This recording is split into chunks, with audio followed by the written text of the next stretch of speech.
अस्सलाम वालेकुम। वालेकुम सलाम सर। वालेकुम अस्सलाम।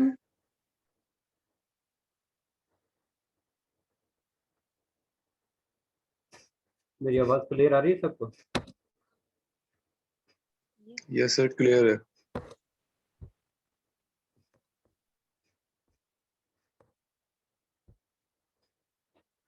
कोई ऐसा स्टूडेंट तो नहीं जिसको मेल रिसीव ना हुई हो? वो मैंने ऑलमोस्ट जो दो सेक्शन है एन और N2, दोनों को ही सभी स्टूडेंट को जो लिस्ट में मेरे पास शो होते हैं सभी को मेल किए। सर बस पिछले लेक्चर में मुझे मेल रिसीव नहीं हुई, इस बार हुई है। अभी मैंने मेल की थी तो अभी आप आई है। जी वो असल में सेक्शन दो बने असल में सेक्शन तो दो बने दूसरा हुए जो हैं, है बाद में बनाया है तो इसलिए उसका दूसरा इशू जो है बाद में बनाया है इसलिए उसका इशू था।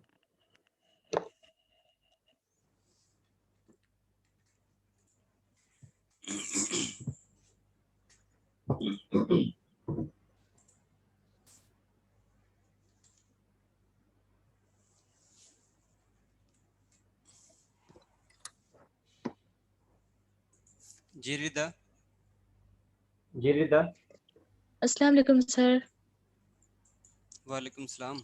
वालेकुम सलाम।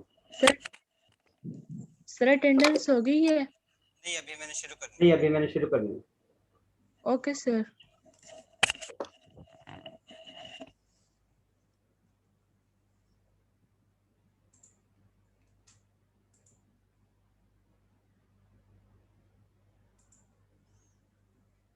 हाफिज हाफिज मोहम्मद मोहम्मद इब्रार। इब्रार।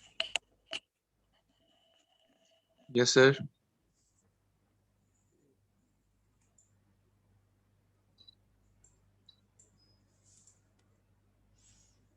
हमजा अयूब।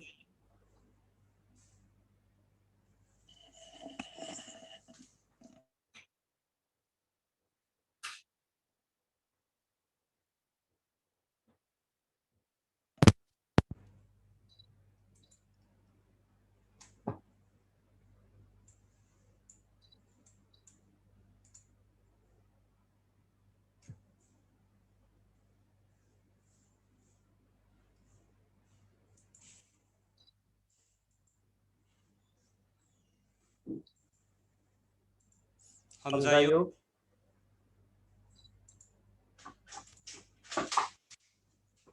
अयूब। वालेकुम सलाम। अल्लाह का शुक्र। सर किसका आंसर है को? सर आपकी आवाज ठीक नहीं आ रही, डबल आ रही है। हमजा अयूब। ओके। ताहिर ताहिर अमीन। अमीन।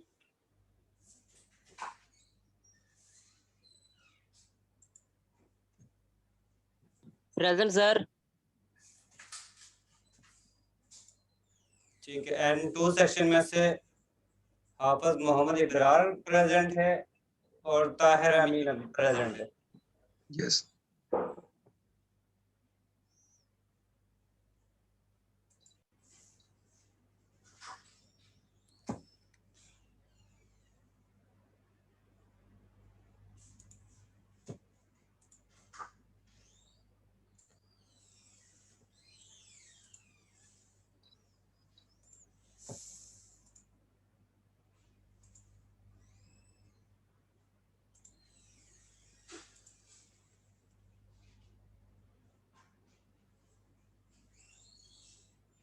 Abdul Mannan.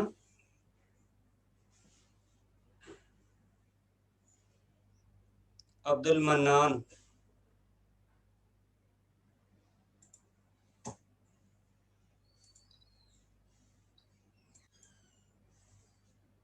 Abdul Abdul Mannan. Mannan.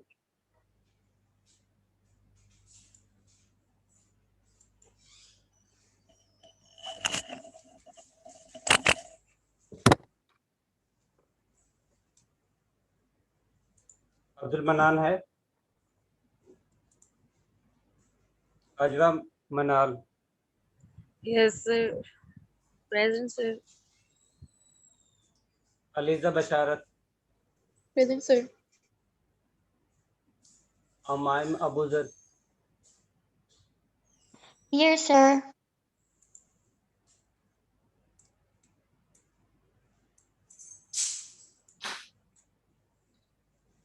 अंसा Yaqoob, Present, sir. Ansa Yaqoob, Present. Ansa Javed, Present, Ansa sir. Javed, ठीक है। Present. अक्सर अरशद, अक्सर अरशद, अक्सर अरशद, अक्सर Arshad, Bareera Aslam, Bareera sir. Aslam, Present, sir. Faisal Altaf, Faisal Altaf, Faisal Altaf, Faisal Altaf, फिजा बीबी, Present, sir. फिजा बीबी, Present, sir. Hadiya Zainab, Hadiya Zainab, Hadiya Zainab, Hadiya Zainab,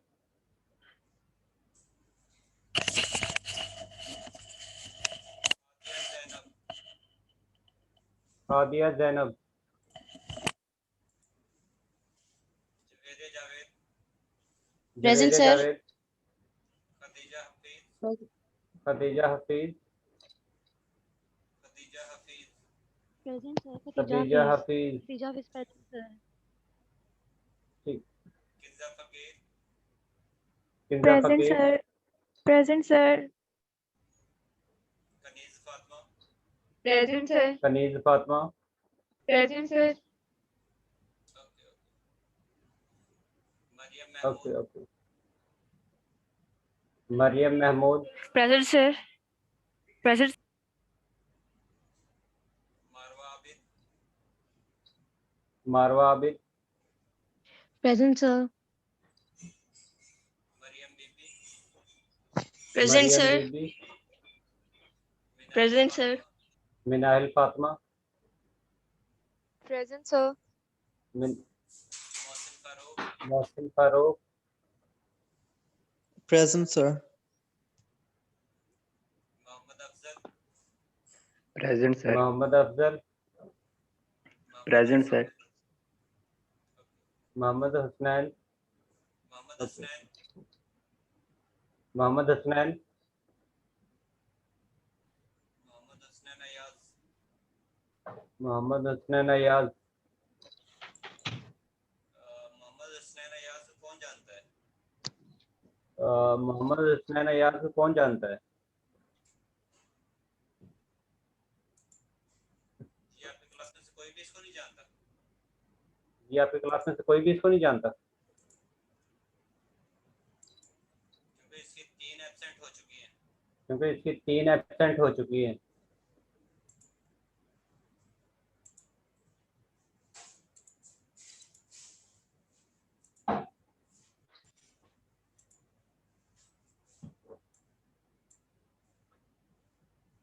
Mohammad Rizwan, Mohammad Present, Rizwan, Present, sir.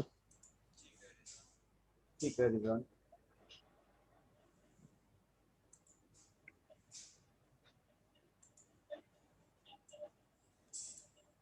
Mohammad Bashir, sorry Hashir, Yes, sir. Mohammad Saad, Present, sir. Mohammad Usman Tayyab, Mohammad Usman Tayyab, Muzayyan, Present, sir. Nadeem Hasan, Present, sir. Nimra Present, Khalil, sir. Present, sir. Nimra Khalil. Nimra Sadiq, Present, sir. Noor Ahmed, Present, sir. Usama,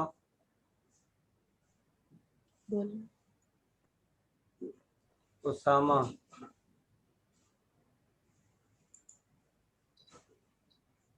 Ramla, Present, sir. ये रमला है या रामला है? Sir Ramla. Ramla. Yes, sir. Rida, Present, sir. Romesa,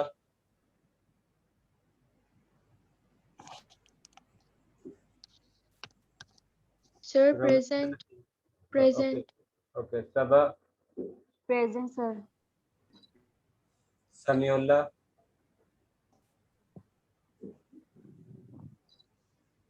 Samiullah, Sana Asghar, Present, sir.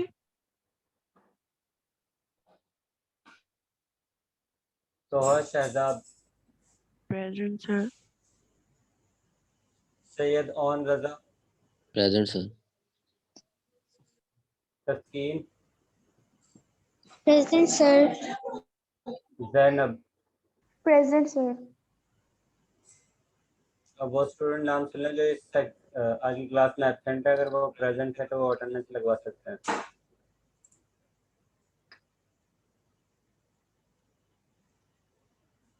Abdul Mannan, Abdul mannan कोई जानता है आप लोगों में से? यस सर, ये कल लैब क्लास में भी प्रेजेंट था। लेकिन इस क्लास में भी एब्सेंट है, 2 इसकी पहले भी एब्सेंट हो चुकी है। सर मैं कॉल कर देता हूँ सर। क्योंकि ये है कि बाद में यार ये इशू होता है कि शॉर्ट अटेंडेंस होने का। Yes sir, yes sir. अक्सर अरशद,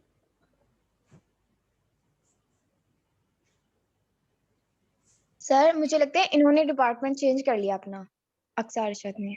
अक्सर अरशद, यस सर, ऐसा ही है। नो सर, वो बेस केमिस्ट्री में ही है, उसने डिपार्टमेंट चेंज किया। ये चेंज करके प्रेजेंट है उसका माइक मेरा ख्याल से काम नहीं कर रहा, वो बोल रहा है लेकिन आवाज नहीं आ रही। जो भी जिसका माइक का इशू हो वो मैसेज भी कर सकता है या हैंड रेज करेगा तो उसका जो है स्क्रीन पर उसका नाम शो हो जाएगा। तो जिस वक्त किसी का भी नाम पुकारा जाए तो उस वक्त या तो वो हैंड रेज कर दे या उसी वक्त मैसेज कर दे। सर मनान आ गया क्लास में से।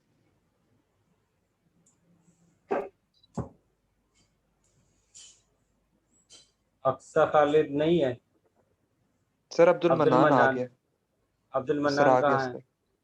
सर मानी के नाम से। किसके सर वो नाम से? आगे वो कह रहा है कि मेरा माइक नहीं चल रहा। उससे कहो हैंड रेज करे। अब्दुल मन्नान हैंड रेज करो। मानी के नाम से? यस सर, मानी के नाम से। ओके, अब्दुल मन्नान आपकी अटेंडेंस हो गई है। इसके बाद अक्सर अरशद, फैसल अल्ताफ, हादिया जैनब,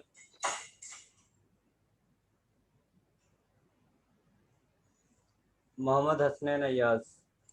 प्रेजेंट सर। हसनैन आपकी होगी attendance. Okay. Mohammad Usman, Mohammad Usman Tayyab. Present sir. Okay Usman आपकी भी अटेंडेंस हो गई है। उसामा,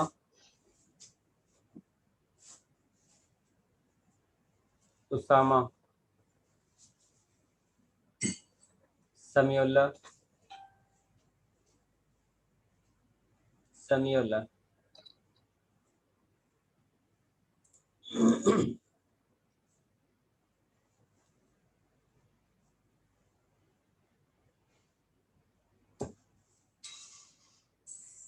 अजवा मनाल,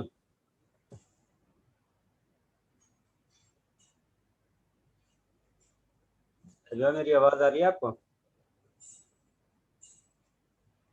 सर अक्सा का माइक खराब है, उसकी Yes, प्रेजेंट sir. लगाइए। Sir Aqsa Yes. अरशद आ गई है वो।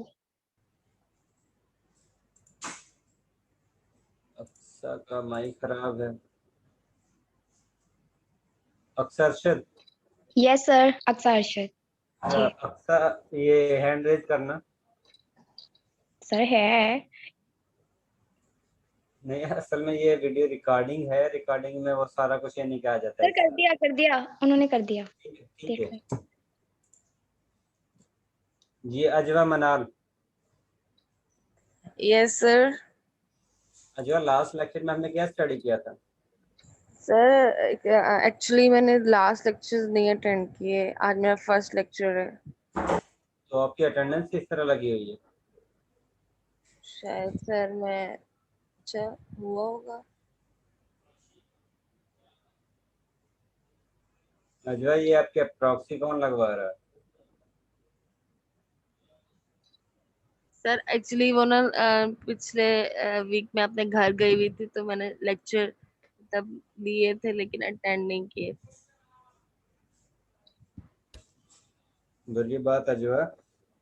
सॉरी सर, आज से लूंगी।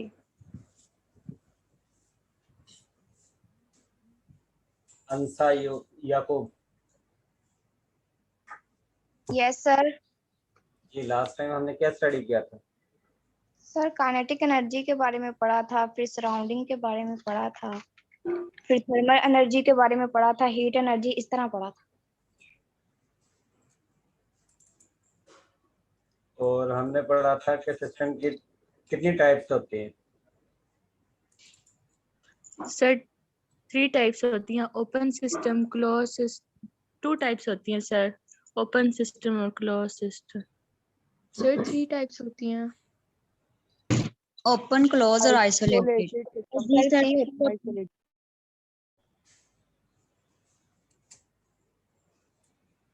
साइज का मतलब है आप अच्छी तरह से पढ़ नहीं रही हैं।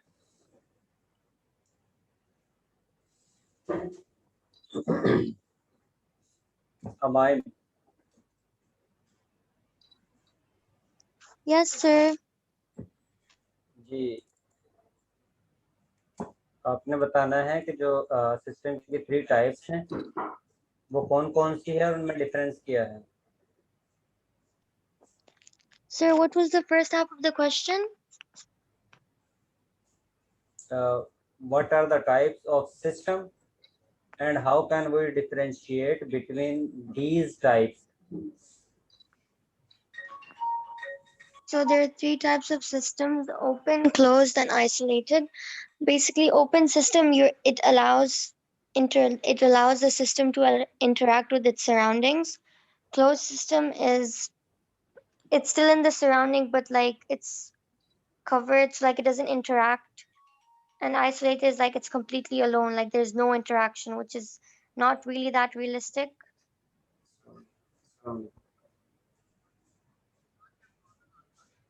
जी, अस्सलाम वालेकुम।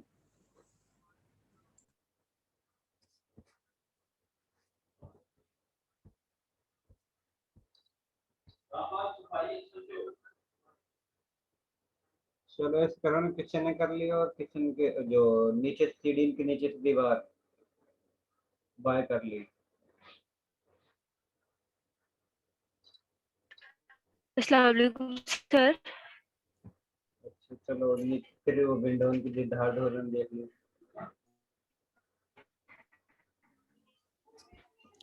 Excuse me sir.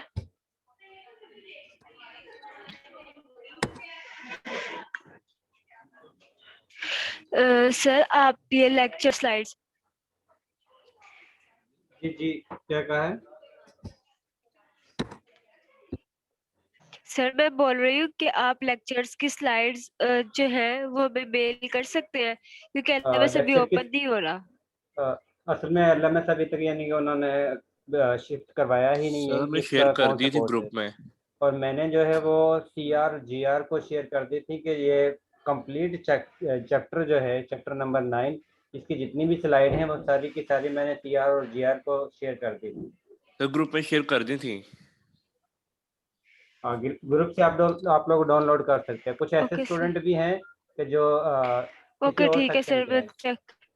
तो उनको भी आप लोग अपने ग्रुप में जो है वो ऐड कर लो।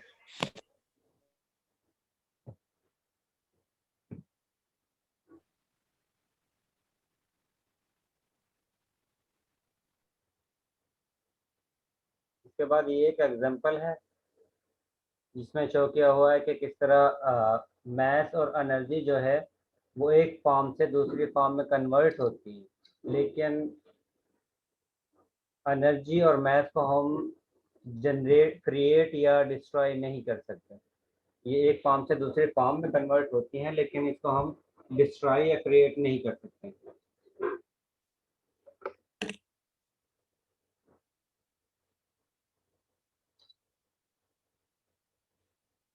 ये आवाज आ रही है सभी को? यस सर, आ रही है। आ रही है।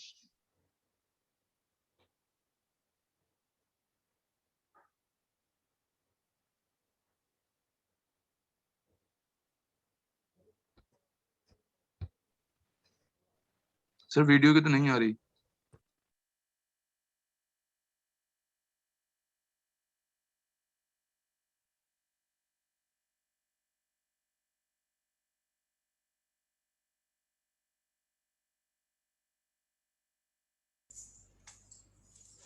जी अब आवाज आ रही है? सर वीडियो की नहीं आ रही। वीडियो की नहीं आ रही सर। वीडियो की अभी नहीं आ रही? No sir. तो बिल्कुल नहीं।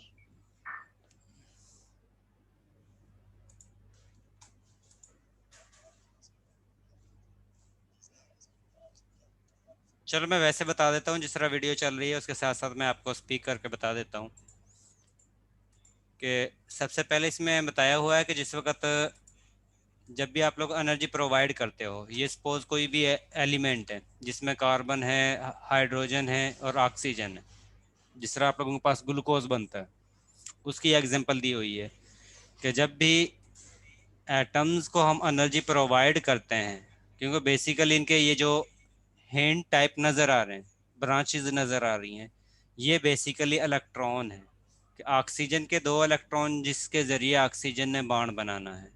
इसी तरह हाइड्रोजन के पास 1 इलेक्ट्रॉन है जिसके ज़रिए हाइड्रोजन बॉन्ड बनाता है। कार्बन के पास 4 ऐसे इलेक्ट्रॉन होते हैं जिसके ज़रिए वो बॉन्ड बना सकता है। एक कार्बन जो है वो 4 बॉन्ड बना सकता है, इससे ज़्यादा बॉन्ड नहीं बना सकता। हाइड्रोजन जो है वो मैक्सिमम 1 बॉन्ड बना सकता है और ऑक्सीजन जो है वो 2 बॉन्ड बना सकता है।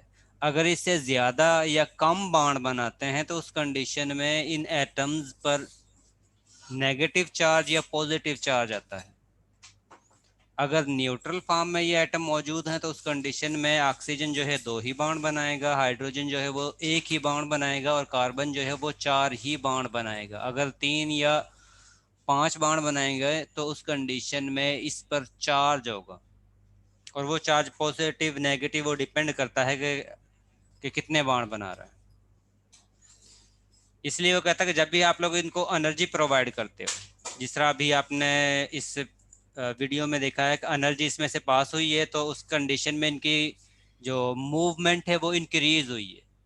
इसका मतलब है कि एनर्जी जो है जिस वक्त इनमें से थ्रो पास करवाते हैं तो उस कंडीशन में ये एटम्स जो हैं एनर्जी को गेन करते हैं, और जिस वक्त ये एनर्जी को गेन करते हैं तो उस कंडीशन में इनकी मूवमेंट, वाइब्रेशन, काइनेटिक एनर्जी जो है वो इंक्रीज होती है। तो उस कंडीशन में ये और ज़्यादा स्पीड के साथ मूव करना शुरू कर देते हैं।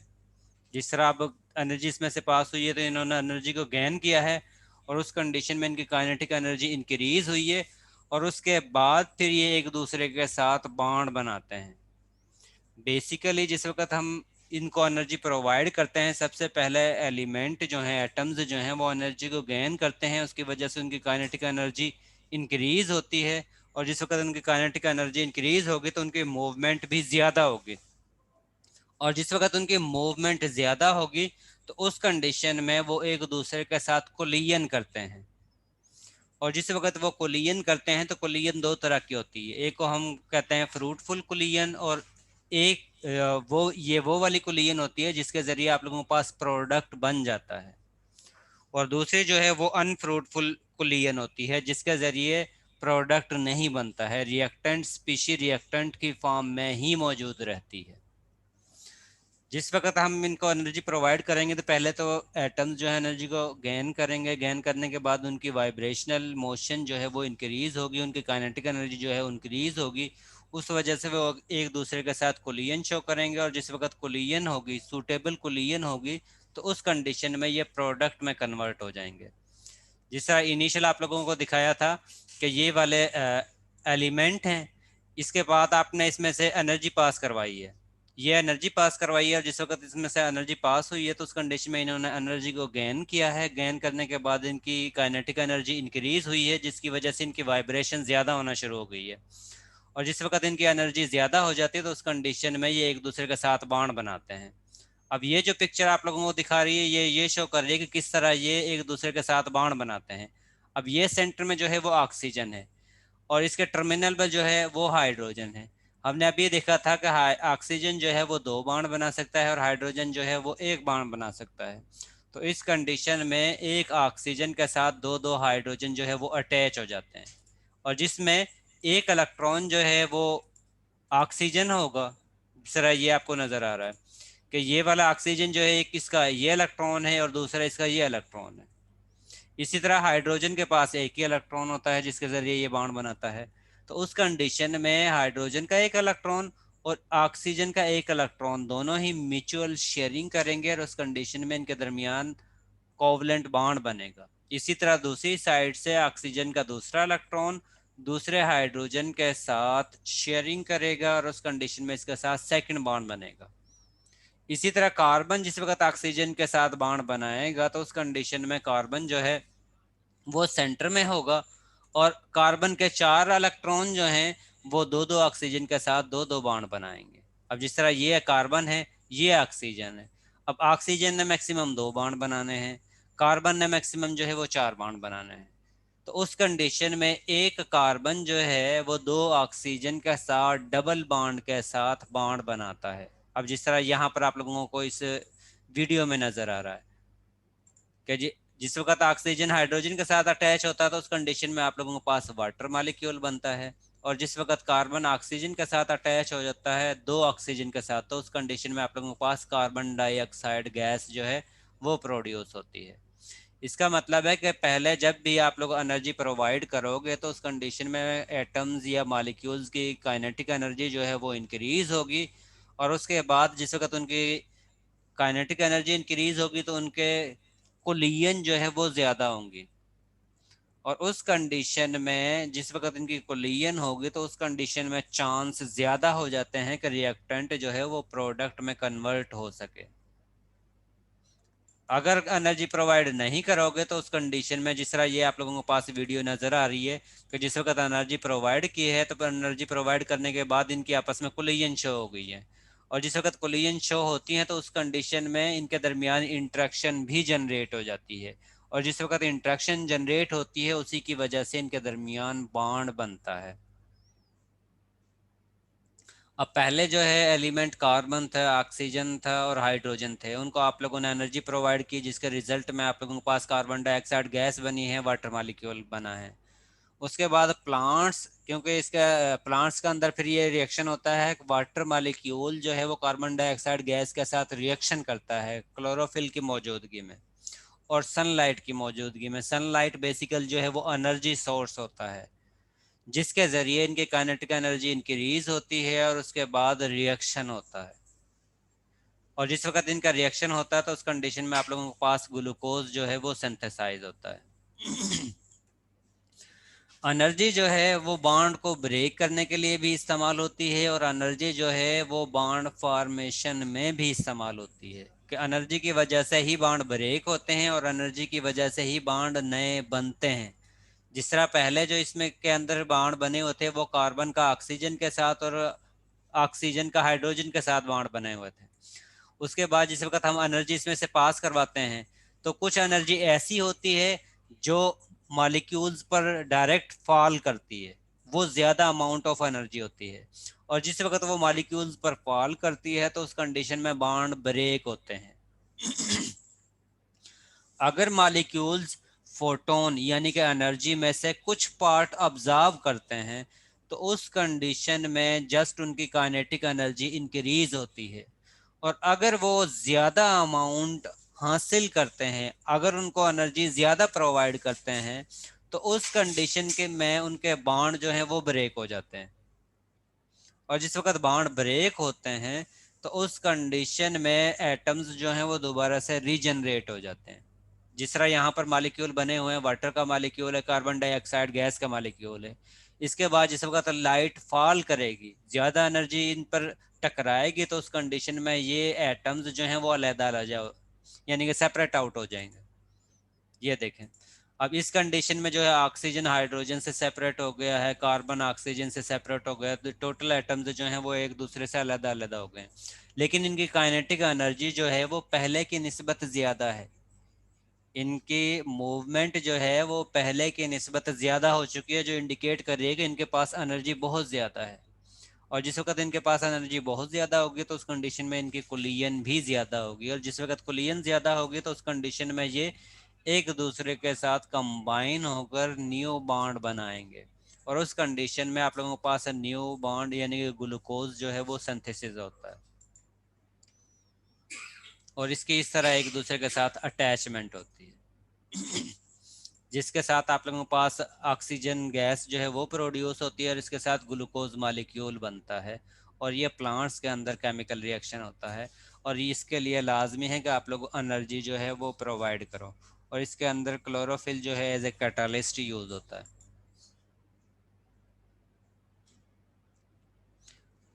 अब कहने का मतलब ये है कि जितनी आप लोग एनर्जी प्रोवाइड कर रहे हो, जो भी एक्सटर्नल सोर्स से एनर्जी प्रोवाइड कर रहे हो, वो एनर्जी जो है वो वेस्ट नहीं हो रही, उसको यूज किया जा रहा है। मेरी आवाज तो आ रही है ना सभी स्टूडेंट को? यस सर, आ रही है। Yes sir. कि पहले वो फोटोन की फॉर्म में एनर्जी थी, उसके बाद जिस वक्त ये बॉन्ड बन रहे हैं तो उस कंडीशन में ये बॉन्ड एनर्जी में कन्वर्ट हो रही है, यानी कि इनिशियली जो एनर्जी जो वो काइनेटिक फॉर्म में थी, मूवमेंट की वजह से जो एनर्जी थी वो उस फॉर्म में मौजूद थी, लेकिन जिस वक्त ये बॉन्ड बनता है तो उस कंडीशन में वही एनर्जी बॉन्ड फॉर्मेशन के दौरान यूज होती है और बॉन्ड की शक्ल में स्टोर हो जाती है, यानी काइनेटिक एनर्जी से पोटेंशियल एनर्जी में कन्वर्ट होती है।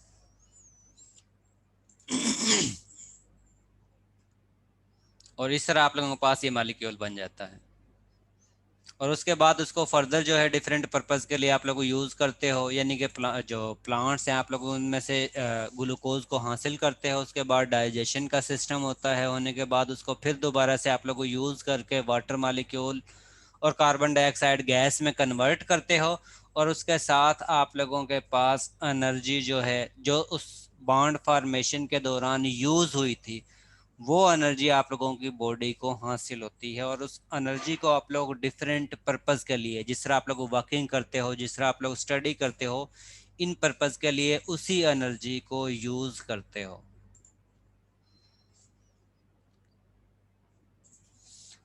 ये आप लोगों के पास एग्जांपल जो है वो मीथेन की है, जिसको आप लोग डिफरेंट पर्पस के लिए मीथेन गैस को इस्तेमाल करते हो, बर्निंग के लिए इस्तेमाल करते हो, फ्यूल्स के तौर पर ये रॉकेट इंजन जो होते हैं रॉकेट वगैरह में इस्तेमाल करते हो। ये सारी की सारी जो गैस है वो मीथेन गैस है। बेसिकली क्या होता है कि मीथेन गैस पर जिस वक्त आप लोग एनर्जी प्रोवाइड करते हो, एनर्जी प्रोवाइड करने के बाद इन्वायरमेंट से ऑक्सीजन मालिक्यूल इसके साथ कोलिजन करता है, तो उस कंडीशन में कार्बन और हाइड्रोजन के दरमियान से बॉन्ड जो है वो ब्रेक होगा, और जिस वक्त वो बॉन्ड ब्रेक होता है तो उस कंडीशन में क्योंकि ये बॉन्ड फॉर्मेशन के दौरान इसमें एनर्जी जो है जो स्टोर्ड एनर्जी है वो रिलीज होती है, और वो एनर्जी आप लोग उसको डिफरेंट पर्पस के लिए इस्तेमाल करते हो, और उस कंडीशन में मीथेन जो है वो कार्बन डाइऑक्साइड गैस में और वाटर मॉलिक्यूल में कन्वर्ट हो जाती है, और उसके साथ आप लोगों को एनर्जी जो है वो हासिल होती है। सर रिपीट करते हैं एक बार मीथेन का। मीथेन गैस जो है उसमें एक कार्बन 4 हाइड्रोजन के साथ अटैच होता है, और इन्वायरमेंट से ऑक्सीजन आप लोग प्रोवाइड करते हो, और उस कंडीशन में इन दोनों का जिस वक्त रिएक्शन होता है तो रिएक्शन होने के बाद आप लोगों के पास कार्बन डाइऑक्साइड गैस बनती है और वाटर मॉलिक्यूल बनता है, और इसके साथ एनर्जी जो है वो रिलीज होती है। एनर्जी इसलिए रिलीज होती है क्योंकि कार्बन के साथ 4 हाइड्रोजन 4 बॉन्ड बनाते हैं, और वो 4 बॉन्ड ब्रेक होते हैं उस कंडीशन में जिस वक्त आप लोग ऑक्सीजन का मीथेन गैस के साथ रिएक्शन करवाते हो। अब एक बॉन्ड जिस वक्त ब्रेक होगा उस कंडीशन में आप लोगों के पास कम एनर्जी जो है वो प्रोड्यूस होती है, जिस वक्त 2 होंगे तो उस कंडीशन में आप लोगों के पास और ज्यादा एनर्जी जो है वो प्रोड्यूस होगी। जिस वक्त 3 बॉन्ड बनेंगे तो उस कंडीशन में और ज्यादा एनर्जी जो है वो प्रोड्यूस होगी।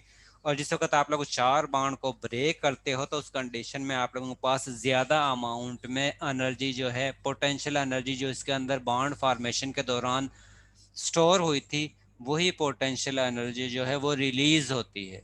और उसी पोटेंशियल हीट को, जो आप लोगों के पास हीट की फॉर्म में एनर्जी रिलीज होती है, उसको आप लोग डिफरेंट पर्पस के लिए इस्तेमाल करते हो। ये आप लोग जो घरों में इस्तेमाल करते हो गैस, वो मीथेन गैस होती है। और उसके पर जिस वक्त आप लोग उसको ऑन करते हो, बर्निंग करते हो, तो फौरन से मीथेन मॉलिक्यूल जो है वो कार्बन डाइऑक्साइड गैस में कन्वर्ट होना शुरू हो जाता है। और जिस वक्त वो कार्बन डाइऑक्साइड गैस में कन्वर्ट होता है तो उस कंडीशन में कार्बन और हाइड्रोजन के बॉन्ड ब्रेक होते हैं। और उन बॉन्ड के ब्रेक होने की वजह से आप लोगों के पास एनर्जी जो है वो रिलीज होती है। ठीक है। और ये एनर्जी जो है वो डिपेंड करती है कि आप लोग कितनी अमाउंट में एनर्जी को या मीथेन गैस को यूज करते हो, कम अमाउंट में यूज करते हो या ज्यादा अमाउंट में यूज करते हो। अगर ज्यादा अमाउंट में यूज करोगे तो उस कंडीशन में कार्बन हाइड्रोजन के बॉन्ड की क्वांटिटी जो है वो भी इंक्रीज हो जाएगी। और अगर आप लोग कम अमाउंट में यूज करोगे तो उस कंडीशन में आप लोगों के पास कम अमाउंट में ही गैस रिलीज होगी। इस चीज की समझ आ गई है? दोबारा बताएं सर। मैं आपको व्हाइट बोर्ड पर शो कर देता हूँ। जिस तरह ये आपके पास कार्बन है और इस कार्बन के साथ जो है वो 4 हाइड्रोजन अटैच है। अब इस कंडीशन में मीथेन गैस का एक मॉलिक्यूल है, या ये भी कह सकते हैं कि इसका 1 मोल यूज करते हैं। तो उस कंडीशन में कार्बन और हाइड्रोजन के दरमियान से 4 बॉन्ड ब्रेक होते हैं। और इन चारों बॉन्ड के ब्रेक होने की वजह से आप लोगों के पास एनर्जी जो है वो प्रोड्यूस होती है। अगर आप लोग इसकी अमाउंट ज़्यादा करते हो, 1 मोल के बजाय 2 मोल करते हो, तो उस कंडीशन में आप लोगों के पास कार्बन हाइड्रोजन के साथ 4 और मज़ीद बॉन्ड मौजूद होंगे जिन्होंने ब्रेक होना है। अब जिस वक्त 8 बॉन्ड ब्रेक होंगे तो उस कंडीशन में आप लोगों के पास लार्ज अमाउंट में हीट रिलीज होगी एज कंपेयर टू 4 बॉन्ड्स। क्योंकि जितने ज़्यादा बॉन्ड को ब्रेक करोगे उस कंडीशन में उतनी ही ज़्यादा अमाउंट में एनर्जी रिलीज होगी। और जितने कम बॉन्ड को ब्रेक करोगे उस कंडीशन में उतनी ही कम एनर्जी जो है वो रिलीज होगी। लार्ज अमाउंट का मतलब है कि आप लोग ज़्यादा बॉन्ड को ब्रेक कर रहे हो, और स्मॉल अमाउंट को मतलब है कि आप लोग कम बॉन्ड को ब्रेक कर रहे हो। 1 मोल में आप लोगों के पास सिर्फ यही 4 बॉन्ड आते हैं जो कार्बन हाइड्रोजन के साथ बने हुए हैं। आप लोग सिर्फ इन 4 बॉन्ड को ब्रेक करते हो तो उस कंडीशन में आप लोगों के पास इन 4 बॉन्ड की वजह से एनर्जी रिलीज होती है। और अगर आप लोग 2 मोल यूज करते हो तो उस कंडीशन में 4 बॉन्ड तो ये हो जाते हैं और 4 बॉन्ड ही दूसरे मॉलिक्यूल के ब्रेक होते हैं। तो उस कंडीशन में आप लोगों के पास टोटल जो है वो 8 बॉन्ड ब्रेक होते हैं। अब जिस वक्त 8 बॉन्ड ब्रेक होंगे तो जाहिर है उस वक्त ज़्यादा अमाउंट में एनर्जी रिलीज होगी। और जिस वक्त 4 बॉन्ड ब्रेक होते हैं तो उस कंडीशन में आप लोगों के पास कम अमाउंट में एनर्जी जो है वो रिलीज होगी। इसका मतलब है कि आप लोग नंबर ऑफ मोल्स को इंक्रीज करते हो या डिक्रीज करते हो तो उस कंडीशन में भी अमाउंट, एनर्जी की जो अमाउंट है उस पर डिपेंड करता है कि आप लोग नंबर ऑफ मोल्स को कम यूज करते हो या ज़्यादा यूज करते हो। अगर नंबर ऑफ मोल्स ज़्यादा होंगे इसका मतलब है बॉन्ड ज़्यादा अमाउंट में ब्रेक होंगे, और जिस वक्त ज़्यादा अमाउंट में बॉन्ड ब्रेक होंगे इसका मतलब है कि आप लोगों के पास एनर्जी भी ज़्यादा अमाउंट में ही प्रोड्यूस होगी। और अगर आप लोग कम अमाउंट यूज़ करोगे, कम नंबर ऑफ मोल्स यूज़ करोगे, उसका मतलब है कि बॉन्ड ब्रेक भी कम होंगे। और जिस वक्त कम बॉन्ड ब्रेक होंगे तो इसका मतलब है कि आप लोगों के पास अमाउंट जो एनर्जी है वो भी कम प्रोड्यूस होगी। ठीक है, इस चीज़ की समझ आ गई है? यस सर, मैंने एक बात पूछनी थी। जी, आपने कुलेरियन की दो टाइप्स बताई थी, एक फ्रूटफुल कुलेरियन और दूसरी कौन सी थी? अनफ्रूटफुल कुरियन। और क्या डिफरेंस है? अनफ्रूटफुल। यानी कि एक में रिएक्टेंट प्रोडक्ट में कन्वर्ट हो जाते हैं और एक में प्रोडक्ट में कन्वर्ट नहीं होते। फ्रूटफुल में कन्वर्ट हो जाते हैं रिएक्टेंट से प्रोडक्ट में, अनफ्रूटफुल जो है उसमें कन्वर्ट रिएक्टेंट के रिएक्टेंट ही रहते हैं, रिएक्टेंट से प्रोडक्ट में कन्वर्ट नहीं होते। वैसे फ्रूटफुल क्लीन को हम इफेक्टिव क्लीन भी कह सकते हैं और इससे नॉन इफेक्टिव क्लीन अनफ्रूटफुल। जी, इस तरह भी कह सकते हो, इफेक्टिव कोलियन और इनइफेक्टिव कोलियन भी कह सकते हो, फ्रूटफुल कोलियन भी कह सकते हो, सुटेबल कोलियन भी कह सकते हो। ये जो है हमारे नेक्स्ट चैप्टर में आनी भी है कि किस तरह सुटेबल कोलियन होगी और किस तरह अनसुटेबल कोलियन होगी। सर जो अनफ्रूटफुल क्लूजन्स होती हैं, क्लूजन तो उनमें भी होती है ना, तो उनमें बॉन्ड जी इसलिए जी, नहीं बनता कि एनर्जी इनफ नहीं होती।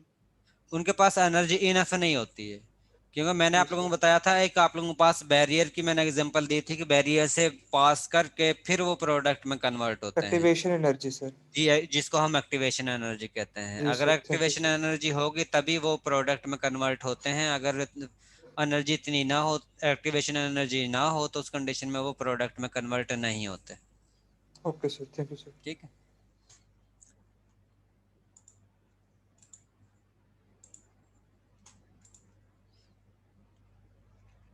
इसके बाद उसने एग्जांपल जो है मीथेन गैस से इथेन गैस की दी हुई है कि इथेन गैस को भी जब हम बर्न करते हैं तो उस कंडीशन में भी आप लोगों के पास एनर्जी जो है वो प्रोड्यूस होती है।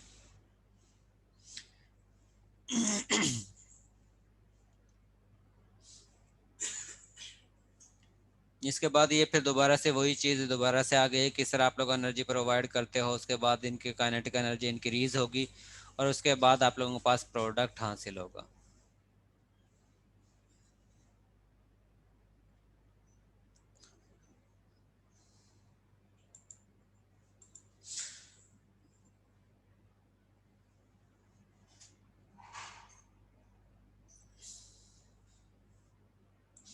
इसके बाद सारी चीज़ें वही दी हुई हैं कि आप लोगों के पास किस तरह जो है वो एनर्जी एक फॉर्म से दूसरी फॉर्म में कन्वर्ट होती है और उसकी वजह से आप लोगों के पास प्रोडक्ट हासिल होता है।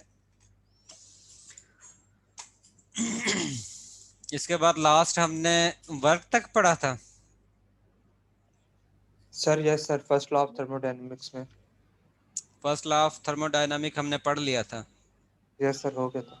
और इसके साथ इंटरनल एनर्जी जो है वो भी पढ़ ली थी। यस सर, कर ली थी। इसके बाद नेक्स्ट है वर्क।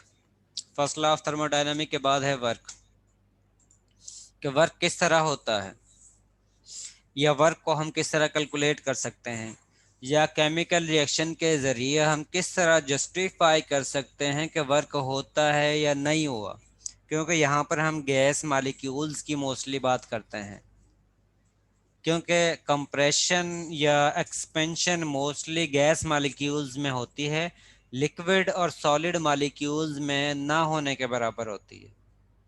क्योंकि आप लोगों को ये पता है कि गैसेस का वॉल्यूम जो है वो बहुत ज़्यादा होता है, जितना भी आप लोग को वॉल्यूम प्रोवाइड करोगे गैस मालिक्यूल को, वो टोटल मालिक्यूल जो है उस वॉल्यूम को ऑक्यूपाई कर लेती हैं, लेकिन लिक्विड और सॉलिड मटेरियल जो हैं उनका एक स्पेसिफिक वॉल्यूम होता है। जब भी हम वर्क कैलकुलेट करते हैं तो उस कंडीशन में जो फोर्स अप्लाई करते हैं, उस फोर्स की डायरेक्शन में जितना भी, उस फोर्स की वजह से जितना भी डिस्टेंस या डिस्प्लेसमेंट कवर करती है कोई भी स्पीशीज जिस पर आप लोग फोर्स अप्लाई कर रहे हो, तो हम कहेंगे कि इसने वर्क किया है। इसका मतलब है कि फोर्स को डिस्टेंस से अगर हम मल्टीप्लाई करते हैं तो हमारे पास वर्क हासिल होता है। अब केमिस्ट्री में मोस्टली हम केमिकल रिएक्शन को देखते हैं, जिसकी वजह से मोस्टली मॉलिक्यूल्स आते हैं कि मॉलिक्यूल्स कितना डिस्टेंस कवर कर रहे हैं जिस वक्त हम एक्सटर्नल फोर्स अप्लाई कर रहे हैं या इंटरनल फोर्स अप्लाई कर रहे हैं। तो जितना वो वॉल्यूम को चेंज करेंगे, जितना वो डिस्प्लेसमेंट को कवर करेंगे, तो उस कंडीशन में जितना भी उसमें चेंज हासिल हुआ है, उसके वॉल्यूम में चेंज हासिल हुआ है, उसके ज़रिए हम वर्क को कैलकुलेट करते हैं। अब यहाँ पर आप लोगों के पास इनिशियली मॉलिक्यूल्स हैं, गैस फॉर्म में हैं, और आप लोगों ने एक्सटर्नल फोर्स अप्लाई की हुई है, एक इंटरनल फोर्स भी है या इंटरनल प्रेशर भी है, और वो गैस के मॉलिक्यूल्स की वजह से है। ये तो आप लोगों को पता है कि गैस का मॉलिक्यूल हर वक्त मूवमेंट कर रहे होते हैं, मोशन में होते हैं, तो उस कंडीशन में वो ये जो मूवेबल पिस्टन है इसके वाल के साथ भी कोलिजन करेंगे। और जब भी गैस के मॉलिक्यूल किसी भी वाल के साथ कोलिजन शो करते हैं तो उस कंडीशन में बेसिकली वो प्रेशर एक्सर्ट करते हैं, प्रेशर प्रोड्यूस करते हैं। अगर वो ज़्यादा कोलिजन शो करेंगे तो उस कंडीशन में ज़्यादा ही प्रेशर जनरेट करेंगे, अगर वो कम कोलिजन शो करेंगे तो उस कंडीशन में वो कम प्रेशर जनरेट करेंगे। एक एटमॉस्फेयर है, यानी कि बाहर वाला आउटर सिस्टम जो है, जो एटमॉस्फेयर है उसकी वजह से प्रेशर है। अगर इंटरनल प्रेशर, ये जो सिस्टम है इसका प्रेशर इस आउटर प्रेशर से कम है, तो उस कंडीशन में ये मूवेबल पिस्टन जो है डाउनवर्ड मूव करेगा, क्योंकि बाहर का प्रेशर ज़्यादा है और इनर प्रेशर जो है वो कम है। और अगर इनर प्रेशर ज़्यादा हो और आउटर प्रेशर कम हो तो उस कंडीशन में ये मूवेबल पिस्टन जो है अपवर्ड डायरेक्शन में मूव करना शुरू कर देता है। और जिस वक्त ये अपवर्ड डायरेक्शन में मूव करेगा तो उस कंडीशन में इसका वॉल्यूम जो है वो इंक्रीज होगा। और जिस वक्त इसका वॉल्यूम इंक्रीज होता है या वॉल्यूम डिक्रीज होता है गैस मॉलिक्यूल का, दोनों कंडीशन में वर्क होगा। अगर वॉल्यूम डिक्रीज होगा तो उस कंडीशन में सिस्टम पर वर्क होगा, और अगर वॉल्यूम इंक्रीज होगा तो उस कंडीशन में सिस्टम वर्क करेगा।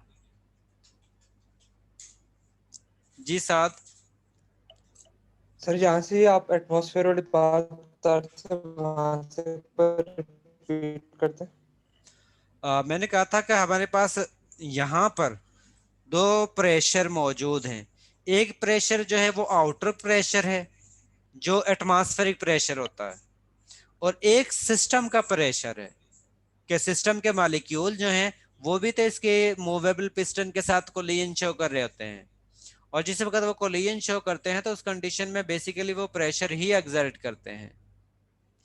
अब ये डिपेंड करता है कि इंटरनल प्रेशर ज्यादा है या एक्सटर्नल प्रेशर ज्यादा है, यानी कि ये सिस्टम का जो इंटरनल प्रेशर है वो ज्यादा है या बाहर वाला एटमॉस्फेरिक प्रेशर जो है वो ज्यादा है। अगर बाहर वाला आउटर प्रेशर जो है वो ज्यादा होगा, सिस्टम का प्रेशर कम होगा, तो उस कंडीशन में ये मूवेबल पिस्टन जो है वो डाउनवर्ड मूव करना शुरू कर देगा, और उस कंडीशन में वॉल्यूम सिस्टम का डिक्रीज होगा। और अगर सिस्टम का प्रेशर ज्यादा है और आउटर प्रेशर कम है तो उस कंडीशन में ये मूवेबल पिस्टन बाहर की तरफ मूव करना शुरू कर देता है। और जिस वक्त ये बाहर की तरफ मूव करेगा, अपर डायरेक्शन में मूव करेगा, तो उस कंडीशन में इसका वॉल्यूम, सिस्टम का वॉल्यूम इंक्रीज होगा। आउटर प्रेशर और इनर प्रेशर दोनों ही अपोजिट डायरेक्शन में होते हैं। एक ऊपर से नीचे की तरफ होता है, दूसरा नीचे से ऊपर की तरफ अप्लाई होता है।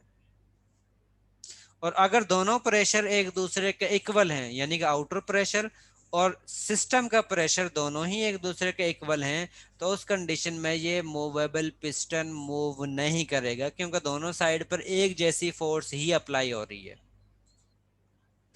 अब जब हम वर्क को कैलकुलेट करते हैं तो वर्क को कैलकुलेट करने के लिए हम फार्मूला जो यूज करते हैं उसके मुताबिक W is equal to force into distance, और हमें पता है प्रेशर जो है वो फोर्स पर यूनिट एरिया होता है, कि यूनिट एरिया पर जो फोर्स अप्लाई की जाती है उसको हम प्रेशर कहते हैं।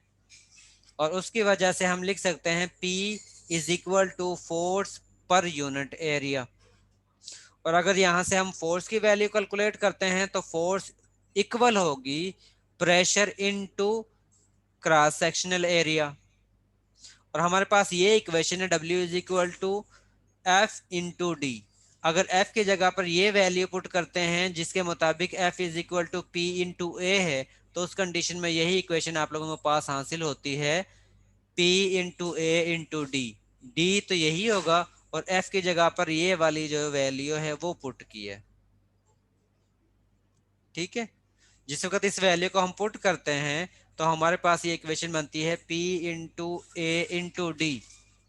अब ए का यूनिट, क्रॉस सेक्शनल एरिया का यूनिट जो है वो मीटर स्क्वायर है, और डी डिस्प्लेसमेंट है और इसका यूनिट मीटर है।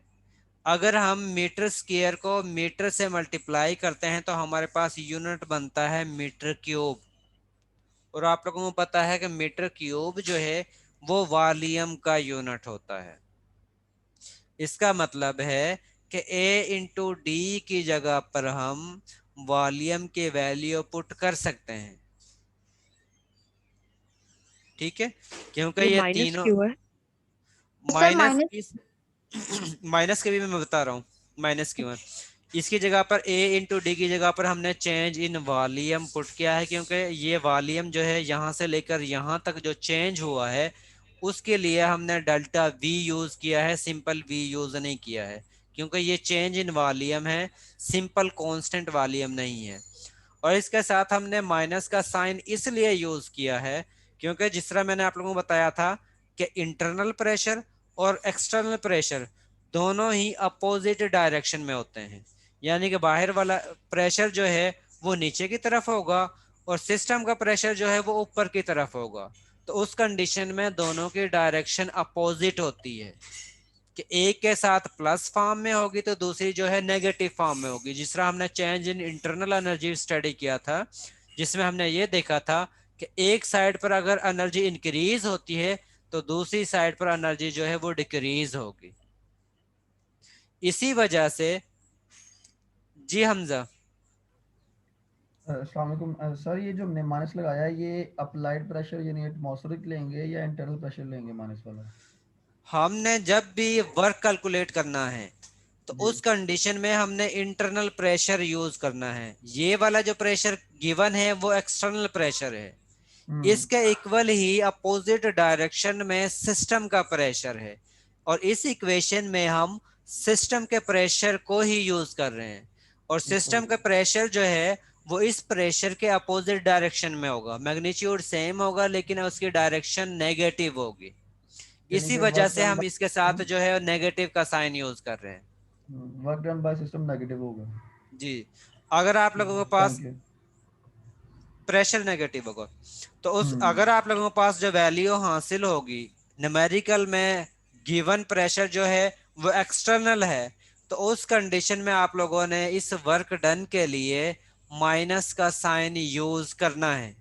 और अगर आप लोगों के पास न्यूमेरिकल के अंदर प्लस फॉर्म में वैल्यू गिवन है तो उस कंडीशन में आप लोगों ने माइनस का साइन यूज नहीं करना, क्योंकि ये माइनस का साइन उस वक्त हमने यूज किया है जिस वक्त आप लोगों के पास प्रेशर एक्सटर्नल गिवन है और हमें ये वर्क कैलकुलेट करना होता है इंटरनल सिस्टम के लिए। और एक्सटर्नल प्रेशर और इंटरनल प्रेशर दोनों एक दूसरे के अपोजिट डायरेक्शन में होते हैं कि एक कम होगा तो दूसरा ज्यादा होगा, इसी वजह से हम उसके साथ माइनस का साइन यूज करते हैं। और अगर आप लोगों के पास न्यूमेरिकल के अंदर ही सिस्टम का प्रेशर यानी कि इंटरनल प्रेशर गिवन हो तो उस कंडीशन में आप लोगों ने इस इक्वेशन के साथ माइनस का साइन यूज नहीं करना, आप लोगों ने direct he P delta we को कैलकुलेट कर लेना है। अब यहाँ पर वर्क जो डिपेंड कर रहा है वो pressure and change in volume पर डिपेंड कर रहा है इस इक्वेशन के मुताबिक जो गिवन है। W is equal to P delta V value है।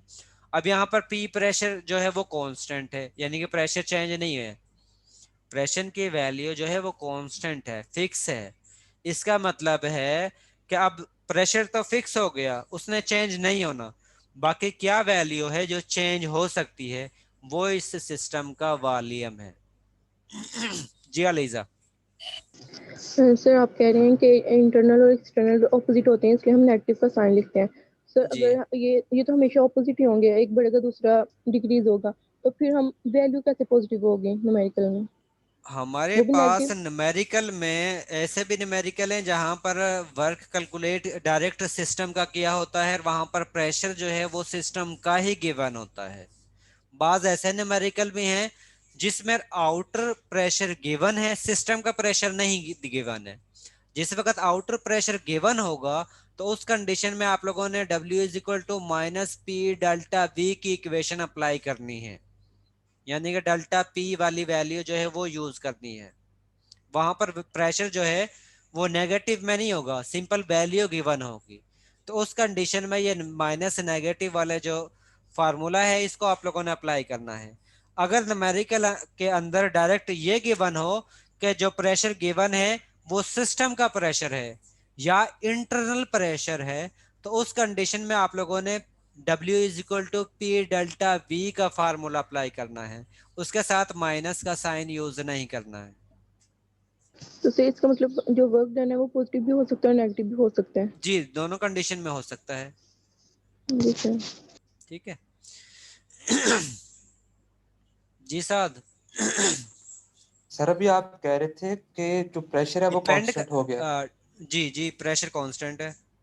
तो सर फिर वॉल्यूम कैसे चेंज होगा जब प्रेशर कांस्टेंट होगा? वॉल्यूम इस सिस्टम की वजह से चेंज होगा कि अच्छा, ये वाला जो एटमॉस्फेरिक प्रेशर कांस्टेंट है। एटमॉस्फेरिक भी कांस्टेंट है, सिस्टम का प्रेशर जो है वो तो कम या ज्यादा, इसकी निस्बत कम या ज्यादा हो सकता है।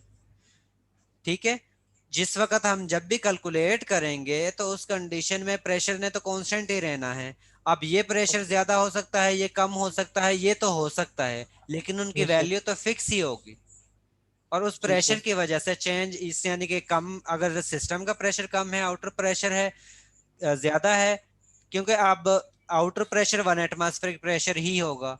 सिस्टम का प्रेशर जो है वो अगर 0.5 है तो 0.5 ही होगा, उससे कम या ज्यादा नहीं हो सकता। इसका मतलब है वो चेंज नहीं हो सकता। लेकिन ये वॉल्यूम जो है वो कम या ज्यादा हो सकता है, और उसी की वजह से हमारे पास वर्क हासिल होगा। अब वो वर्क प्लस है, माइनस है, एक्सपेंशन वर्क है या कंप्रेशन वर्क है, वो डिपेंड करता है कि आप लोगों के पास वॉल्यूम जो है वो इंक्रीज हो रहा है या डिक्रीज हो रहा है। और उसके बारे में हम केमिकल इक्वेशन से बता सकते हैं कि वर्क एक्सपेंशन फॉर्म में है या कंप्रेशन फॉर्म में है। और वो हम किस तरह बताते हैं, वो हम नेक्स्ट में आप लोगों के पास एक एग्जांपल, ये आप लोगों के पास सामने एग्जांपल है जिसमें दिया हुआ है कि आप लोग इथेन गैस को ऑक्सीजन के साथ बर्न करते हो और आप लोगों के पास कार्बन डाइऑक्साइड गैस हासिल होती है, और इसके साथ 4 मॉलिक्यूल वाटर के हासिल होते हैं। अगर आप लोगों के पास रिएक्टेंट के निस्बत प्रोडक्ट का नंबर ऑफ मोल्स ज्यादा हो और दोनों के मॉलिक्यूल्स जो हैं वो गैस फॉर्म में ही हो, तो उस कंडीशन में जिस साइड पर वॉल्यूम ज्यादा होगा, यानी रिएक्टेंट का ज्यादा होगा या प्रोडक्ट का ज्यादा होगा, तो वो डिपेंड करता है, वो आप लोगों को बताएगा कि वॉल्यूम जो है वो इंक्रीज होगा या वॉल्यूम डिक्रीज होगा। अगर वॉल्यूम इंक्रीज होगा तो उस कंडीशन में एक्सपेंशन वर्क होगा, और अगर वॉल्यूम डिक्रीज होगा तो उस कंडीशन में कंप्रेशन वर्क होगा। क्योंकि जितने नंबर ऑफ मॉलिक्यूल ज्यादा होंगे तो उस कंडीशन में कोलिजन भी ज्यादा होंगी, और जिस वक्त नंबर ऑफ कोलिजन ज्यादा होंगी उस कंडीशन में वॉल्यूम इंक्रीज होगा। जी जैनब। तो सर मुझे पूछना था कि वॉल्यूम तब ज्यादा होगा जब प्रोडक्ट के मोल ज्यादा होंगे। जी, जिस वक्त प्रोडक्ट के नंबर ऑफ मोल्स ज्यादा होंगे तो उस कंडीशन में वॉल्यूम ज्यादा होगा, और अगर रिएक्टेंट के नंबर ऑफ मोल्स ज्यादा होंगे तो उस कंडीशन में वॉल्यूम जो है वो डिक्रीज होगा। क्योंकि रिएक्टेंट से जिस वक्त प्रोडक्ट में कन्वर्ट होंगे तो उस कंडीशन में इनिशियली वॉल्यूम ज्यादा था और फाइनल वॉल्यूम कम है, तो उस वजह से जिस वक्त हम डेल्टा वी यानी कि डिफरेंस ऑफ वॉल्यूम कैलकुलेट करेंगे तो वो वैल्यू कम हासिल होगी, तो उसको हम कहेंगे कि उस कंडीशन में कंप्रेशन वर्क हुआ है। अब यहाँ पर आप लोगों के पास जो इनिशियल रिएक्टेंट के नंबर ऑफ मोल्स हैं, 1 मॉलिक्यूल इथेन का है और 5 मॉलिक्यूल ऑक्सीजन के हैं, तो टोटल नंबर ऑफ मोल्स जो बनते हैं वो 6 हमारे पास बनते हैं। इसी तरह जिस वक्त हम प्रोडक्ट का नंबर ऑफ मोल्स चेक करते हैं तो उस कंडीशन में 3 मोल कार्बन डाइऑक्साइड गैस के हैं और 4 मोल वाटर मॉलिक्यूल के हैं, तो टोटल नंबर ऑफ मोल्स जो हैं वो 7 बनते हैं। सर अगर वॉल्यूम इंक्रीज होगा तो एक्सपेंशन, और अगर डिक्रीज होगा तो कंप्रेशन। जिस तरह कंप्रेस करते हैं उससे कंप्रेशन है। अगर रिएक्टेंट के नंबर ऑफ मोल्स ज्यादा हैं, प्रोडक्ट का नंबर ऑफ मोल्स कम है, तो उस कंडीशन में कंप्रेशन वर्क होगा, वॉल्यूम चेंज इन वॉल्यूम जो है वो नेगेटिव में होगा। और अगर आप लोगों के पास प्रोडक्ट का नंबर ऑफ मोल्स ज्यादा है और रिएक्टेंट का नंबर ऑफ मोल्स कम है, तो उस कंडीशन में आप लोगों के पास एक्सपेंशन वर्क होगा, और उस कंडीशन में डेल्टा वी की वैल्यू आप लोगों के पास प्लस फॉर्म में हासिल होगी, चेंज इन वॉल्यूम जो है वो प्लस में होगा, और उसको हम एक्सपेंशन वर्क कहेंगे। और अगर आप लोगों के पास नंबर ऑफ मोल्स रिएक्टेंट और प्रोडक्ट का दोनों ही सेम है, तो उस कंडीशन में वॉल्यूम चेंज नहीं होगा, और जिस वक्त वॉल्यूम चेंज नहीं होगा तो चेंज इन वॉल्यूम जो है वो जीरो के इक्वल होगा, और जीरो को अगर प्रेशर से कांस्टेंट वैल्यू से मल्टीप्लाई करोगे तो आप लोगों के पास जीरो वैल्यू ही हासिल होगी। इसका मतलब है कि जिस वक्त केमिकल इक्वेशन में नंबर ऑफ मोल्स चेंज नहीं होंगे तो उस कंडीशन में वर्क जो है वो जीरो होगा, ना ही कंप्रेशन वर्क होगा ना ही एक्सपेंशन वर्क होगा। तो उस कंडीशन में आप लोगों के पास नो वर्क होगा, यानी कि वर्क नहीं होगा। ठीक है, यहां तक अगर किसी ने कुछ पूछना है तो आप लोग पूछ सकते हो। सर एक्सपेंशन में number of mole of reactant कम होंगे और प्रोडक्ट के नंबर ऑफ मोल ज्यादा होंगे। जी जी,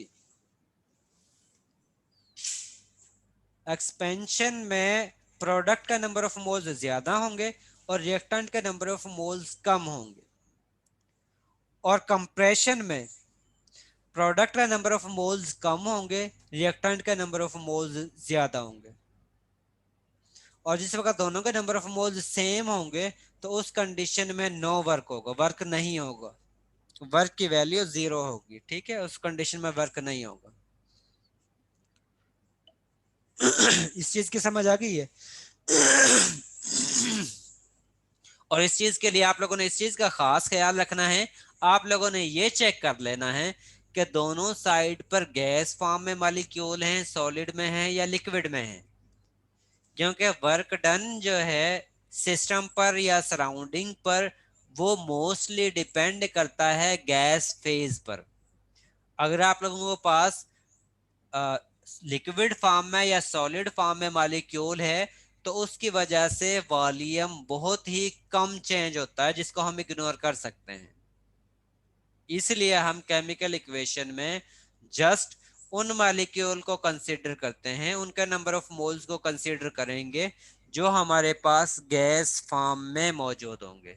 अगर यहाँ पर आप लोगों के पास जी की जगह पर एस लिखा होता तो उसका मतलब था कि ये वाली चीज जो है वो सॉलिड फॉर्म में है, तो उस कंडीशन में हमने इसके नंबर ऑफ मोल्स 1 को काउंट नहीं करना था, सिर्फ हमने गैस फेज में जो मॉलिक्यूल है यानी कि ऑक्सीजन जो है उसके ही नंबर ऑफ मोल्स को काउंट करना था, क्योंकि वॉल्यूम जो है वो गैस फेज की वजह से ही चेंज होता है, सॉलिड और लिक्विड फेज की वजह से ना होने के बराबर चेंज होता है। ठीक है सर, ये नंबर ऑफ मोल्स इंक्रीज कैसे होंगे? अगर ये तो हो सकता है कि डिक्रीज हो सकते हैं, फॉर एग्जांपल अगर क्लेयंस हुई तो क्लेयंस कम हुई तो वो कम बन गए, लेकिन ज्यादा कैसे बन गए मोल? रिएक्टेंट और प्रोडक्ट का हम चेक करते हैं ना, हमारे पास ये कार्बन है, अब इसका 1 मोल है, ये इथेन गैस जो है, प्रोपेन सॉरी, तो इस कंडीशन में आप लोगों के पास जो है वो 1 मोल ये है, यानी कि जिसके साथ कुछ नहीं होता 1 होता है, ये तो आप लोगों को पता है। और स्टार्टिंग में जो भी अमाउंट लिखी होती है वो मोल्स को इंडिकेट करती है। अब इसका 1 मोल है, अब इसको ये हम जिस वक्त केमिकल इक्वेशन को बैलेंस करते हैं तो उसके बाद जो आप लोगों के पास वैल्यू हासिल होती हैं उनको हम सम निकालते हैं। जो इनिशियल वैल्यू ये जो साथ में लिखे हुए हैं ये यहाँ पर मोल्स हैं, कि जिस तरह ये कार्बन डाइऑक्साइड गैस है इसके 3 मोल बन रहे हैं, इसी तरह वाटर मॉलिक्यूल जो हैं तो उसके जो आपके पास 4 मोल बन रहे हैं। इस कंडीशन में नंबर ऑफ कार्बन की क्वांटिटी मैस यानी कि दोनों साइड पर सेम है, कि यहाँ पर कार्बन जो है वो 3 एटम है तो इस साइड पर भी कार्बन के एटम जो है वो 3 ही हैं जिस वक्त हमने बैलेंस किया हुआ है। ठीक है, इसके साथ हाइड्रोजन के कितने एटम है, यहाँ पर हाइड्रोजन के जो है वो 8 एटम है रिएक्टेंट के अंदर। अब हमने प्रोडक्ट वाली साइड पर देखना है क्या हाइड्रोजन के 8 एटम ही हैं या इससे कम है या ज्यादा हैं? तो यहाँ पर आप लोगों के पास 2 को जिस वक्त 4 से मल्टीप्लाई करते हैं तो आप लोगों के पास हाइड्रोजन के 8 एटम ही हासिल होते हैं। इसके बाद हम ऑक्सीजन को चेक करते हैं कि ऑक्सीजन के नंबर ऑफ एटम्स जो हैं वो रिएक्टेंट और प्रोडक्ट में सेम है या नहीं है। अगर हम 5 को 2 से मल्टीप्लाई करते हैं तो हमारे पास ऑक्सीजन के 10 एटम्स बनते हैं रिएक्टेंट वाली साइड पर। अब हम प्रोडक्ट वाली साइड पर चेक करते हैं। अब इस 2 को 3 से मल्टीप्लाई करेंगे तो 6 एटम ऑक्सीजन के इस मालिक्यूल में है, कार्बन डाइऑक्साइड गैस में है, और इसको 1 को अगर 4 से मल्टीप्लाई करेंगे तो 4 ऑक्सीजन के एटम इस वाटर मालिक्यूल में है। अब ये शो कर रहा है कि इनमें मैस जो है एटम्स की क्वांटिटी रिएक्टेंट वाली साइड पर और प्रोडक्ट वाली साइड पर सेम है। नंबर ऑफ एटम्स जो हैं रिएक्टेंट वाली साइड पर और प्रोडक्ट वाली साइड पर सेम होंगे, लेकिन नंबर ऑफ मोल्स जो हैं वो कम या ज्यादा हो सकते हैं। ठीक है, तो जिस तरह फॉर एग्जांपल ये कंपाउंड है वो एलिमेंट्स में या उसमें मॉलिक्यूल्स में डिवाइड हो गया है, तो इस वजह से मोल्स इंक्रीज हुए हैं। जी जी। और जिस वक्त लार्ज मालिक्यूल स्मॉल मालिक्यूल में कन्वर्ट होगा तो उस कंडीशन में उनके नंबर ऑफ मोल्स जो हैं वो इंक्रीज होंगे। यहाँ पर आप लोगों के पास मालिक्यूल जो है वो लार्ज है।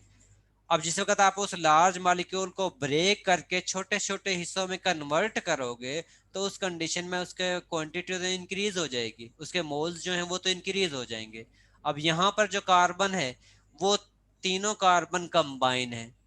यहाँ पर जो आप लोगों के पास कार्बन हासिल हो रहे हैं वो तीनों ही डिफरेंट है, सॉरी तीनों ही अलग अलग आपके पास हासिल हो रहे हैं। अब यहाँ पर सिर्फ एक मालिक्यूल ही था, उसमें ही तीनों कार्बन मौजूद थे, लेकिन यहाँ पर कार्बन डाइऑक्साइड गैस के 3 मालिक्यूल बन रहे हैं और तीनों में एक एक कार्बन हासिल है।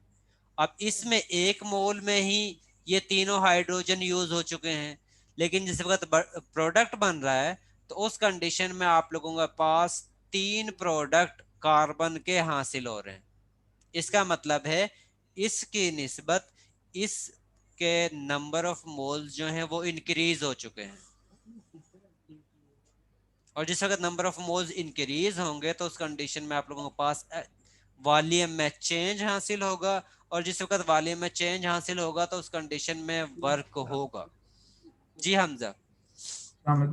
सर ये मेरा फर्स्ट लेक्चर है, इसमें मेरा सेक्शन असल में बी में बीएस फिजिक्स का हूँ, तो मुझे थोड़ा सा गाइड कर दें। एलएमएस तो चल नहीं रहा कोर्स। हमजा आपका जो है क्या मतलब ये फर्स्ट सेक्शन है या आपकी क्लास सेपरेट है? मेरा असल में बीएस फिजिक्स का है ना, तो मैं वहां से यहाँ पे आया हूँ एड एंड ड्रॉप में, तो ये आज मेरा फर्स्ट यार लेक्चर होगा। इस तरह आपका जो एक चीज का खास ख्याल रखना है आप लोगों ने, चलो ठीक है एड एंड ड्रॉप में आप लोग आ जाते हो, इस तरह कोई इशू नहीं है, लेकिन इस चीज का आप लोगों ने खास ख्याल रखना है।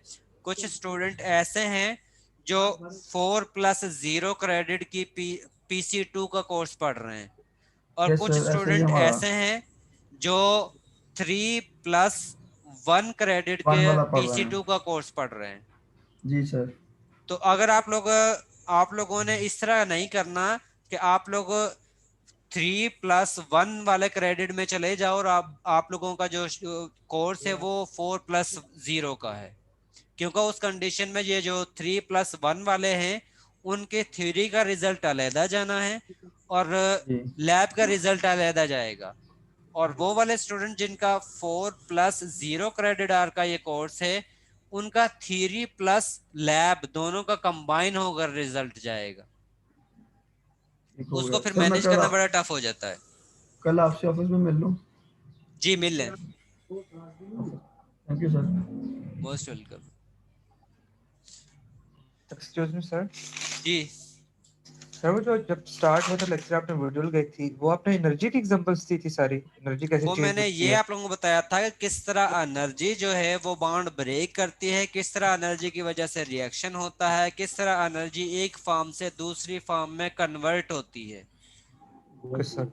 और सर वो इथेन जो है, इथेन की भी सेम बर्निंग प्रोसीजर होगा जो मीथेन का था? जी बिल्कुल सेम ही होगा। Okay sir, thank you sir. यहाँ तक वर्क एक्सपेंशन जी फिजा। अस्सलाम सर। वालेकुम सलाम। सर मैंने पूछना था कि हमने जब भी वर्क कैलकुलेट करना है तो हमने हमेशा सिस्टम का प्रेशर ही लेना है या सराउंडिंग का प्रेशर भी उसमें इंक्लूड हमने होगा? सिस्टम का प्रेशर लेना है। सर बट क्यों? क्योंकि हमने सिस्टम के लिहाज से ही वर्क को कैलकुलेट करना है, सराउंडिंग के लिहाज से कैलकुलेट नहीं करना।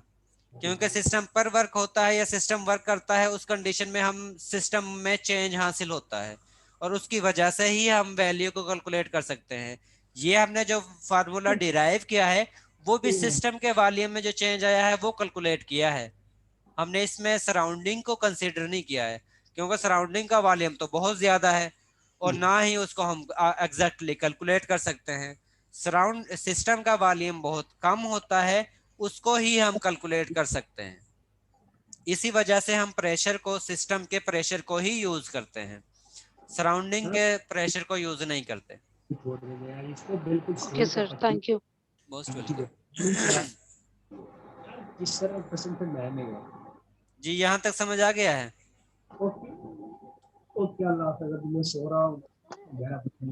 नेगेटिव यस साइन सर, सारा समझ आ गया। प्रेशर की वजह से लेते हैं।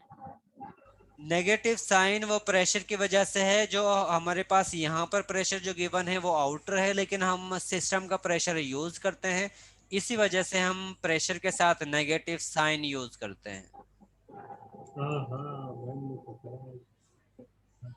ठीक है।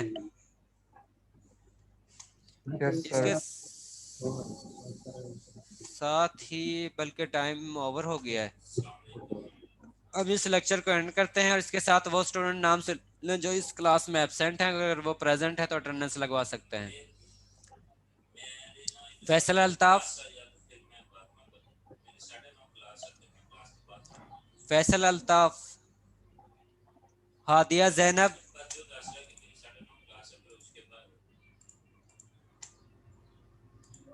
हादिया जैनब,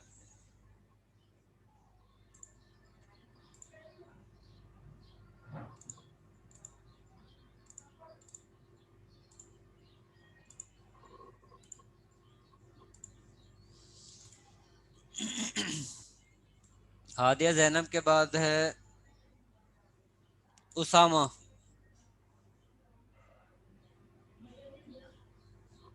उसामा, इसके बाद समीउल्ला। Present sir.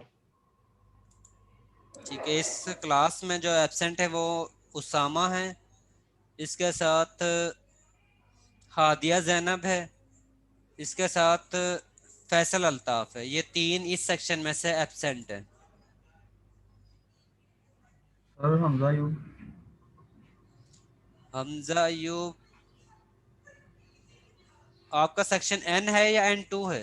N2 है सर। N2 की मैं अभी लगाता हूँ, देखता हूँ।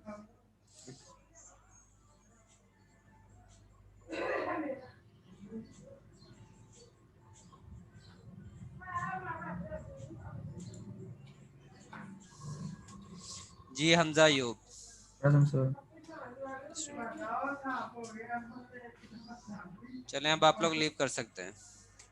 Thank you sir. Okay sir, अल्लाह हाफिज सर। अल्लाह हाफिज।